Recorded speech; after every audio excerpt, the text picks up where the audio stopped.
அனைத்து உண்மைகளையும் ஜாபர் சாதிக் அவர்கள் டெல்லி நீதிமன்றத்தில் கூறப்போவதாக தற்பொழுது சிபிஐ துறை மற்றும் அமலாக்கத்துறை அதிகாரிகளிடம் வாக்குமூலத்தை ஒப்படைக்க உள்ளதாக தற்பொழுது தீவிர விசாரணைக்கு பிறகு ஜாபர் சாதிக் அவர்கள் கூறியுள்ளார்.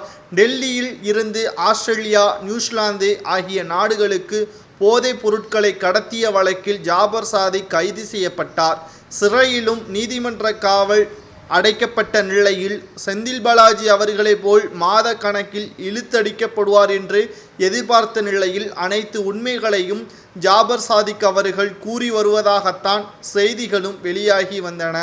தற்பொழுது வெளிநாடுகளுக்கு யாருக்கெல்லாம் இவர் போதை மருந்துகளை கடத்தியுள்ளார், எதை கொண்டு இவர்கள் கடத்தியுள்ளார்கள் என்பதை முதற்கட்ட வாக்குமூலமாக ஜாபர் சாதிக் அவர்கள் கூறியுள்ளார். அதாவது வெளிநாடுகளுக்கு உணவுப் பொருட்களை ஏற்றுமதி செய்யும் தொழில் செய்து வருவதாக கூறி ஜூட்டோ வெட்ரின் போதைப் பொருளை கடத்திய ஜாபர் சாதிக் 2000 கோடிக்கு மேலாக இவர் இதிலிருந்து லாபம் பெற்றிருப்பதாகவும், தொடர்ந்து போதைப் பொருள் கடத்தலில் ஜாபர் சாதிக் தொடர்பில் இருந்த 5 பேர் கைதும் செய்யப்பட்டுள்ளனர்.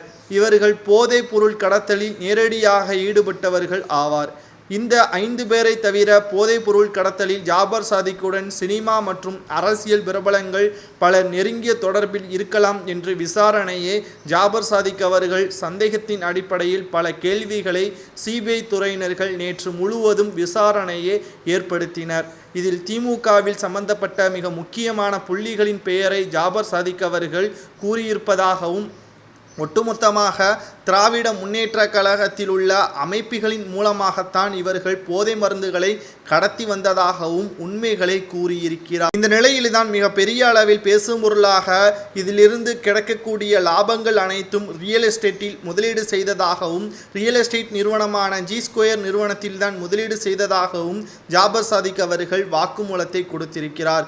ஜி ஸ்கொயர் நிறுவனத்தை நடத்தி வருபவர் முதல்வர் ஸ்டாலின் அவர்களது மூத்த மருமகன் என்பதும் குறிப்பிடத்தக்கது. சினிமா தயாரிப்புகளை நடத்தி வந்ததாகவும் வாக்குமூலம் கூறியிருக்கிறார். சினிமா இயக்கிய இவரது படத்தை இயக்கியது உதயநிதி ஸ்டாலின் அவர்களது மனைவி கிருத்திகா உதயநிதி என்பதும் குறிப்பிடத்தக்கது.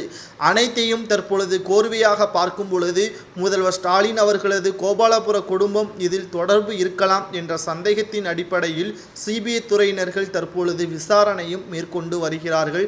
இதன் மூலமாக கடைசியில் முதல்வர் ஸ்டாலின் அவர்களுக்கோ அல்லது உதயநிதி ஸ்டாலின் அவர்களுக்கோ ஜாபர் சாதிக்குக்கோ இதில் சிக்கலோ அல்லது நேரடியான முறையில் தொடர்பு இருந்தால் மிக பெரிய அளவில் கைது நடவடிக்கை மேற்கொள்ளப்படலாம், இவர்களது பதவியும் பறிக்கப்படலாம் என்ற தகவல் வெளியாகி இருப்பதை பற்றி உங்களது கருத்துக்களை கமெண்ட் வாயிலாக கூறுங்கள்.